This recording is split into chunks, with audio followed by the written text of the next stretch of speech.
لكم خالدين فيها إلا ما شاء الله إن ربك حكيم عليم. وكذلك نولي بعض الظالمين بعضا بما كانوا يكسبون. يا معشر الجن والإنس ألم يأتكم رسل منكم يقصون عليكم آياتي وينذرونكم لقاء يومكم هذا قالوا شهدنا على أنفسنا وغرتهم الحياة الدنيا وشهدوا على أنفسهم أنهم كانوا كافرين. ذلك أن لم يكن ربك مهلك القرى بظلم وأهلها غافلون. ولكل درجات مما عملوا وما ربك بغافل عما يعملون.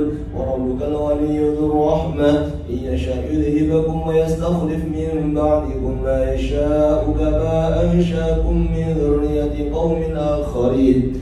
إنما توعدون لآت وما أنتم بمعجزين. قل يا قوم اعملوا على مكانتكم إني عامل فسوف تعلمون من تكون له عاقبة الدار إنه لا يفلح الظالمون.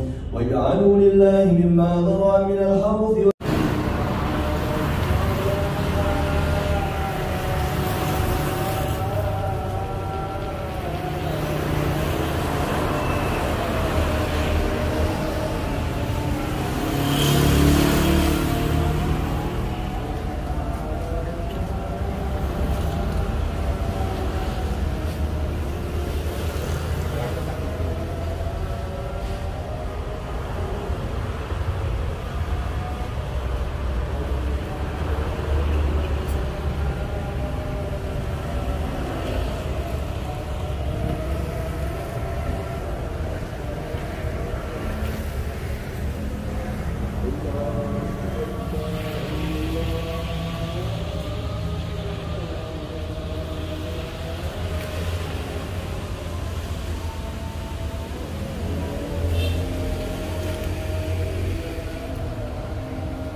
Assalamualaikum warahmatullahi wabarakatuh.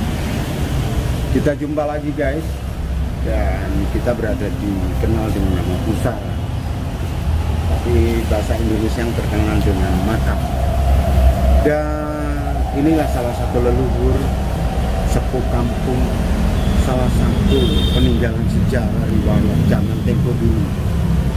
Sekarang beliau berada di wilayah Kalibogor, yaitu makam Ki Ageng Pengging. Rahayu, selamat siang. Kiranya salah satu riwayat sejarah ini mungkin akan terungkap kalau kita bicara dengan namanya Ki Ageng Pengging. Kebiasaan mereka dipanggil dengan Mbah Pengging. Dan inilah merupakan salah satu tatanan kota Surabaya yang mereka dikenal dengan penyebar-penyebar agama, penyebar-penyebar kepercayaan, penyebar-penyebar ajaran yang kita kenal namanya kebijakan, guys. Dan salah satu penampatan beliau di kota Surabaya, makam Ki Ageng atau kita kenal dengan Mbah Pengging. Disinilah tempat mereka. Kita melihat ada beberapa di sini, ada Mbah Koyo, ada Mbah Siro Kuning, ada Mbah Ronggo, ada juga Mbah Tagel Buntung, dan lain-lain sebagainya. Dan mereka ini adalah pembuka sejarah, pembuka kepercayaan, pembuka agama, pembuka bagaimananya kebajikan itu bisa berjalan dengan baik. Dan mereka tidak terlepas dari alam mereka ini ajarannya. Jadi tidak terlepas dari air, tanah, api, angin. Jadi 4 unsur itulah yang diajarkan oleh mbah-mbah ini kepada warga kota Surabaya yang sampai saat ini bercokol di daerah Nagel, daerah Kalibokor, daerah dan sekitarnya, termasuk di Noyo. Dan mereka beliau-beliau ini dimakamkan dengan tempat yang sangat luar biasa yang sudah disahkan oleh Wali Kota Surabaya yang disebut dengan nama Wali Kota Surabaya Erik Cahyadi, dan merupakan tempat riwayat, tempat punden yang sampai saat ini dihormati dan dihargai oleh warga kota Surabaya, menjadikan satu kepercayaan bahwa mereka inilah pertama kali lambang-lambang yang mempelopori kebijakan-kebijakan dan kebijaksanaan, baik itu lahir maupun batin. Baik guys, kita sudah bertemu di salah satu makam yang dulu dikenal dengan nama Ki Ageng Pengking. Demikian guys, jangan lupa sebagai pesan dari kami yang membawa channel ini, subscribe agar channel ini tetap berjalan, menyajikan hal-hal spiritual yang membanggakan kota Surabaya, bahwa kota Surabaya ini punya riwayat tempo. Oke guys, sampai jumpa. Selamat siang. Assalamualaikum.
Assalamualaikum.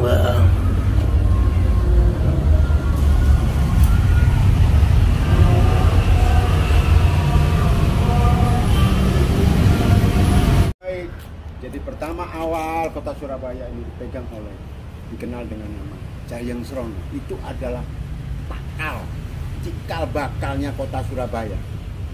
Yang pertama kali dari Mataram, mereka tidak melalui jalan raya, tapi melalui sungai yang disebut Brantas, sampai berada di kota Surabaya. Nah, Jayeng Srono itu mempunyai 4 keturunan, 3 laki 1 perempuan. Tapi yang lebih dikenal di kota Surabaya kita kenal dengan nama Sawung Gali. Itulah yang memerdekakan kota Surabaya. Jangan lupa ada lagi yang keluar dari Mataram, satu lagi sebagai adipati kota Surabaya, sekarang dikenal dengan nama wali kota, yaitu Sulistyo Sumardio Pranoto, Raden Mas. Silakan baca di Kota Madya, ada fotonya, ada gambarnya. Nah, demikian Lanjut. kita sudah sampai ke leluhur kebijakan-kebijakan yang kita kenal dengan nama Rahayu, dan mereka tidak lepas dari 4 unsur alam. Mereka membicarakan ini baik itu tanah, air, api, dan angin. Demikian kehidupan mereka sehingga kota Surabaya ini menjadi kota kebajikan-kebajikan yang harus dipelihara sepanjang masa. Demikian Bapak Ibu guys yang kami cintai, kiranya menjadikan salah satu pelajaran yang terkemuka, dan sebagai pelaksana channel jangan lupa subscribe. Kalau Joko Tingkir tuh Mataram berapa? Joko Tingkir itu Kerajaan Pajang. Kerajaan Pajang. Kerajaan Pajang yang diturunkan baru Mataram Islam. Jayang Srono kan cuman Surabaya. Iya. Kalau Bione kan Ujung Galuh. Ujung Kali yang di sana ujung itu. ujung. Yang dulu Kampung Bandarian. Heeh. Itu diganti dengan Ujung Galuh. Dulu ada kampung. Joko Kampung Tingkir. Bandarian itu pada zaman segitu diambil oleh Hindia Belanda, dijadikan pangkalan. Bapak Pengging ini anak Joko Tingkir, Mas. Iya, Mas. Ini anaknya Joko Tingkir. Ada Bapaknya. Oh, bapaknya Joko Tingkir. ada berapa perbedaan.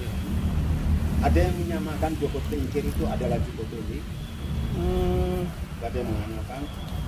Tapi mereka itu sebenarnya adalah satu rumpun, Satu keturunan ya? satu keturunan. Tembusannya itu ya, kalau tidak dari Mataram, karena dulu luar biasa yang namanya Mataram itu, sehingga timbul yang kita kenal dengan nama Mojopahit. Nah, Mojopahit itu juga pecahannya dari Mataram. Mojopahit ini sak Nusantara terkenal, yang dikenal dengan nama Gajah Mada. Saya tidak akan memakan buah mojo itu sebelum saya bisa mempersatukan Nusantara. Itu sumpah yang disebut dengan nama Sumpah Amukti Palapa. Itulah sumpahnya Gajah Mada. Nah, siapakah Gajah Mada itu? Ya kan? Siapakah Hayam Wuruk itu? Siapakah mereka itu? Mereka itu juga titisan-titisan dari Mataram. Itu kerajaan itu. Sehingga kita kenal ada namanya Kerajaan Doho, Kerajaan Singosari, Kerajaan Pajang, Kerajaan satu lagi Kediri. Nah, itu mereka itu adalah bagian-bagian dari Mataram. Bukan tidak bisa mereka terus jadi rendah. Ada silsilah keturunannya, ada silsilah bahwa dia adalah anak pangeran, dia adalah anak raja. Demikian sejarah riwayat Indonesia yang kita bicara di zaman-zaman kerajaan. Oke guys, demikian. Sampai jumpa kita di lain kesempatan. Subscribe. Nah.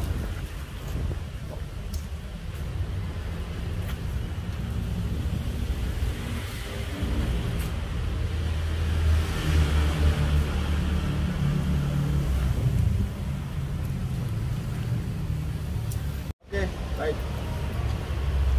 Kalau kita melihat tentang masalah sejarah atau riwayat tentang masalah Ki Puting ini, mereka merupakan salah satu keturunan dari Panembahan-Panembah. Kita dulu kenal yang namanya Joko Tingkir. Joko Tingkir itu adalah merupakan keturunan atau silsilah yang kita kenal dengan namanya Eyang Ki Pengking. Dan mereka berada di Surabaya.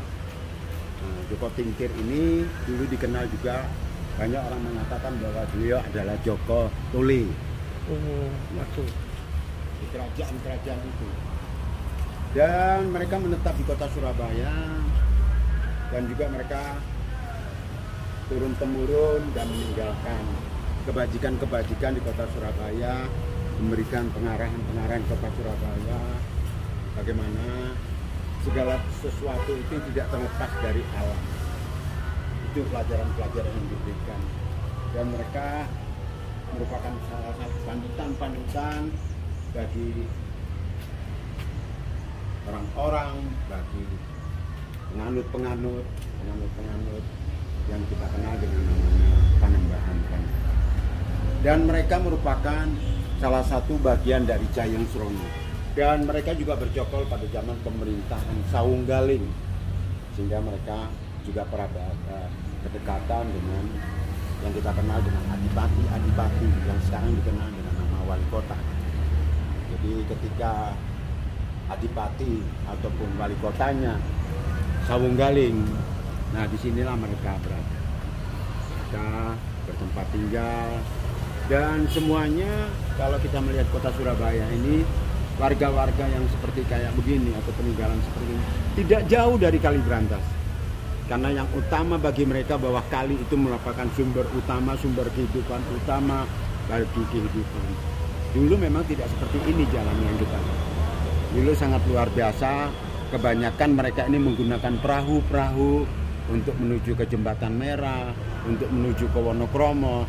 Mereka tidak mempergunakan jalan, tapi mempergunakan perahu-perahu yang ada untuk mencapai ke satu daerah, ke wilayah yang lain. Demikian juga mereka-mereka yang sekarang sudah menjadi kenangan di daerah Kalibokor ini, yang salah satunya yang kita kenal makam atau Mbah Ki Ageng Pengking. Nah, inilah dia. Dan bersama saudara-saudara dan penganut-penganutnya mereka menetap di sini. Demikian guys. Jangan lupa bahwa mereka juga keturunan dari Joko Tingkir atau Joko Tarub. Demikian. Sampai jumpa. Jangan lupa subscribe.